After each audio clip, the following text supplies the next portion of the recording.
Okay, so a bit of context to this review. When Jedi Survivor dropped, I was enjoying a holiday in Japan, and whilst I was out there, I saw some disturbing headlines. So when I got back, I was mildly concerned that this was just going to suck. But turns out I had slightly different reaction.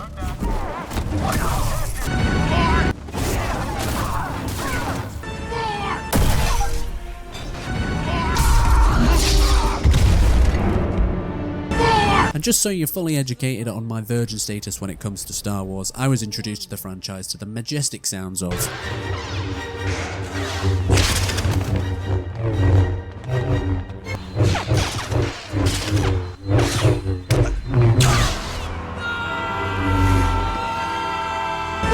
As you can probably imagine, my pre-adolescent mind was absolutely blown and I was in love with Star Wars forever. And as I've done previously, I'll give you my virgin score for Star Wars, and I'd say it probably sits around a 7 out of 10 in this case. I will be honest though and say I'm not super au fait when it comes to the High Republic era, so seeing that for the first time was really exciting, at least for me. And since you're all caught up on my virgin status, let's get into this review. For those that are new here, I generally give you my opinion on the story, the gameplay and the graphics, and I'll try and be as balanced as I can be, which might be difficult considering I've got my Star Wars glasses on. But let's start with the graphics. I'm not gonna lie, I was slightly worried when I got home, booted up my PS5, and within the first 7 minutes of playing the game, this started happening. I was marginally concerned the game was going to be an unpolished mess, and like you PC folk, who I know have had issues in terms of performance, it was a little bit dodgy here and there even on the old console. And I have stated previously that this kind of thing doesn't really bother me, so I only mention it for those who deem it unnatural. These sort of things weren't too uncommon. There was this really funny moment during an important cutscene where I thought Cal was using the Force on the object he was holding, but turns out it was just a graphical glitch. Which I know will bother some people, but for me, I just found it funny. Those compasses you brought me were beyond repair. However, records indicate that 3 were unaccounted for. So you're saying one might still be out there? Yes. By and large, the visual makeup of the game is fairly similar to that of Jedi Fallen Order, with some obvious exceptions, such as character model and world designs, taking advantage of the extra oomph that current gens have to offer. Cal's looking sexier than ever.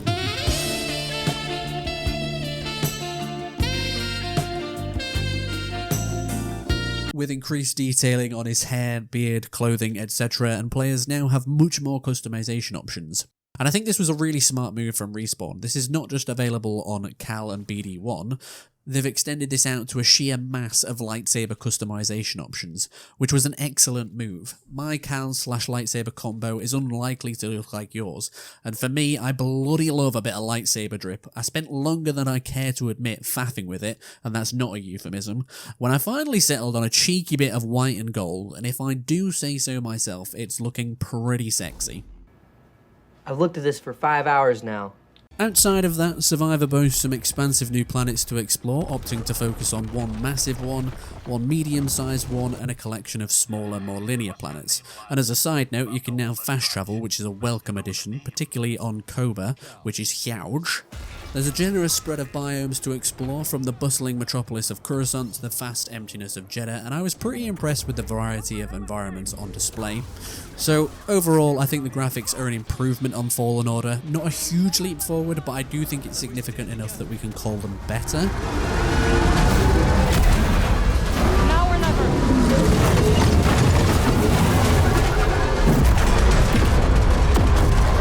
Next up then, let's talk about the story.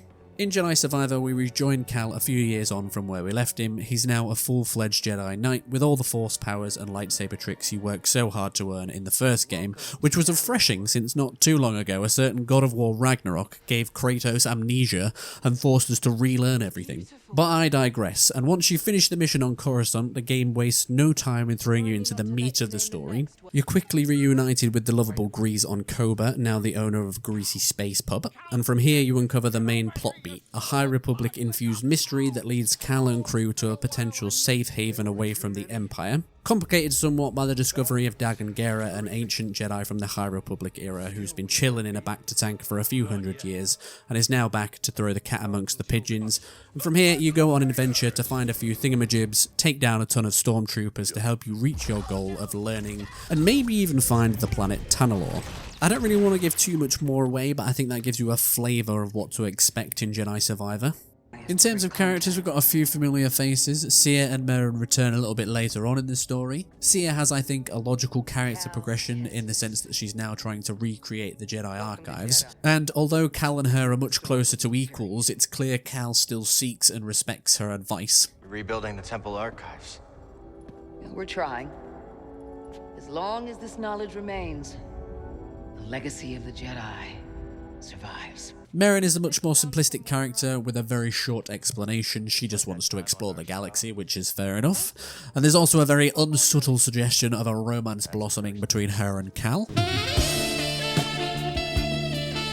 And we also get a newcomer to the story in the form of Bode, who's introduced as a little bit of a Han Solo ripoff, but without the Millennium Falcon. His arc gets a little bit more time in the sun later, and let's just say I have to say that for me, I thoroughly enjoyed the story, and I really appreciated that the writers chose to keep Jedi Survivor a relatively self-contained story. Cal can't exactly go and kill Vader after all. Instead, they leaned into a surprisingly fun, personal and smaller scale story that focuses more on building character relationships and developing Cal's character. And to be honest, I think it stands up against some of the recent crop of Star Wars stories that we've got in other mediums. Controversial statement, I know. And speaking of Monsieur Kestis, I am loving Cameron Monaghan's Monaghan's? Someone please tell me how to pronounce his surname. I'm looking at it on my script here and I have no idea how to pronounce it. Anyway, I'm loving his performance in these games. In Survivor, we're treated to some of the more cliché Star Wars beats, but definitely welcome ones. Loss, anger, love, and powerlessness. Sprinkle in some really powerful moments that make you think, holy shit, is Cal gonna turn to the dark side here? And I think it might not be too much of a stretch to say that there's some parallels with Anakin's story here. Maybe a little bit of Ahsoka's arc in the Clone Wars. At least in the sense that Cal's character is very much defined by war, and it's interesting to see how he chooses to interpret the Jedi Code. Let me know what you think of Jedi Survivor's story compared with mainline titles in the comments, and if you think I'm right or wrong about these parallels. And of course, if you would like to see Cal Kestis in the live action setting, I know I would be well up for this. Hello, my friend. It's so very good to see you again. Now, as with all my reviews, I do try and give you a balanced point of view, so here is the dark side of the story. I certainly think that Jedi Survivor fell into the fetch quest trap. There was way too much, oh, we need to go and grab this thing and find it to activate the beacon. Oh, the thing is damaged, we need to go and find repair parts. Oh no, the villain got it first, better go and stop them. That was just the tip of the fetch quest iceberg, ladies and gentlemen. And Christ, I did think, can we just go and blow up a Death Star for a change? But really, I am nitpicking here, and the story was really awesome. The is mine! The droid is mine! Tanalorr is mine! So that only leaves one thing left in this review, and that is the gameplay, and these particular games have been given the Souls-like title, and I think for the most part I would agree. At least I do think this is what would pop out if a Souls-like game made love to the recent crop of God of War games. Now, in terms of that Souls-like combat, I can personally take it or leave it, and I can't say for certain if we'll ever replicate the lightsaber acrobatics of Obi-Wan versus Anakin in Revenge of the Sith, or something like Ahsoka versus Maul in the Clone Wars, but Jedi Survivor does come pretty fucking close to replicating it. And don't get me wrong, battling against the weaker, more basic enemies really gets me there, and I mean like, really gets me there.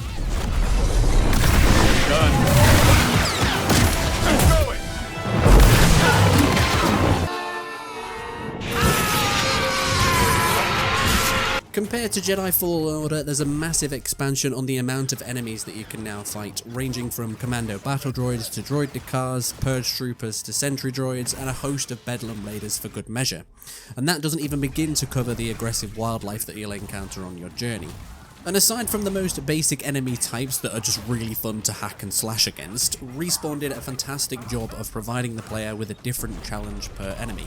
And I'll be honest, I personally really struggled with the brown Wampas, or I think the game calls them Mogu. I just found them weirdly unpredictable, and they dealt really big damage, which meant I would burn through stims for the next fight like they were going out of fashion. And on top of that, the boss battles and set pieces all felt like they had that Star Wars gravitas attached to them. The boss battles in particular were difficult enough that for some of them they took me more than one attempt, and a definite standout here is the Ravus boss battle. He had some weird area of effect moves that took me a couple of tries to get the hang of, and he was a pretty satisfying adversary to overcome. Oh, come on. Along with the increased enemy types, well, you've now got an increased amount of lightsaber stances, and I think this comes back to the increased emphasis on playing your way. You've got your own Cal and your own lightsaber look, and now you can decide how you want to approach combat. I think you'll quickly find your favourite, and for me it was dual wield and double bladed lightsaber stances that stuck. There was a really nice combo that you could do that combined force pulling a group of enemies towards you and then just rinsing the heavy attack with my double-bladed saber, which just made me so moist. I did also enjoy using the hard-hitting crossguard stance for a while, which is much slower and requires a bit more thoughtful timing, but is still really fun and satisfying to use. And at least in my opinion, I couldn't really find a use case for the pistol stance, but I'm sure many of you will have. And Christ, I'm still talking, but I've still got a little bit more to say. Jedi Survivor also provides a generous serving of side activities, which are called rumors, and the rewards are far better than what you'll find in Fallen Order. You'll get yourself a free skill point, a new perk ability, and the always pleasure-inducing lightsaber drip. In terms of the side activities themselves, there's Force tiers, which are essentially a series of challenges that are either parkour-based or combat-based. You might even find yourself in a face-off against a bounty hunter. And I think my personal favourite of these side activities were the temple rooms, where you had to use Force abilities and BD-1's abilities to solve a given puzzle, and some of them actually required me to use my brain power, minuscule as it might be. So that's the good side of the gameplay, and as per usual, I'm going to do a little bit of complaining now, so strap yourselves in. The first thing I'm going to complain about is the climbing / wall run mechanic. They really went to fucking town on this feature, and in certain areas of the game it felt like I had to spend 10 minutes of climbing just for me to get 5 minutes of combat and story out of it, which didn't really feel like a fair trade-off. Now, my second gripe is probably my biggest gripe, whilst also being the smallest thing to get annoyed at. Because I'm an impatient 12-year-old, I found it infuriating that I couldn't skip f***ing dialogue in Jedi Survivor, and in certain cases, it was the only way to accept side quests. And if you walk away just a split second too early, you have to listen to the entire f***ing conversation again. It's a really small thing, I know, but it really annoyed me. Jedi.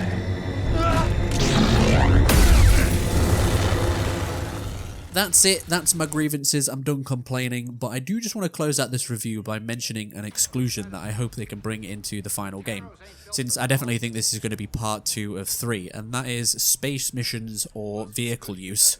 It felt a little bit last generation to use the Mantis as a loading screen when this presented a perfect opportunity to pilot the ship itself. Even within the worlds, I stumbled across a speeder, only to be disappointed that beast taming was the mode of transport rather than vehicles. This isn't an issue per se right now, but you can imagine the kind of possibilities that this might open up. And we're right at the business end of this review, so I better think about concluding this for you. What do I, a virgin from the UK, make of Jedi Survivor? Well, personally, I think it boils down to one word: fun. And a whole lot of fun at that. I think there's a lot to like about Jedi Survivor. For me, I really enjoyed exploring the new environments, the combat is simplistic but satisfying, and Cal develops into an interesting and nuanced character, which was really enjoyable to watch. Yes, I agree there are some technical hitches along the way, particularly for you PC folk, but I'm going to stick my neck on the chopping board here and say this is the best Star Wars game we've had for some time. And I really believe there's something here for casual fans as well as hardcore fans to enjoy. And wouldn't you just know it, we're at the end of the review. That's it, that's my brain dump on Jedi Survivor. If you've made it this far, thank you very much for watching. Let me know your thoughts on the game down below. If you agreed or disagreed with my take, it's all about opinion, so feel free to do your own brain dump down in the comments. Maybe drop a like on the video, and if you're feeling whimsical, subscribe as well, I'd really appreciate that, and I will see you in the next review.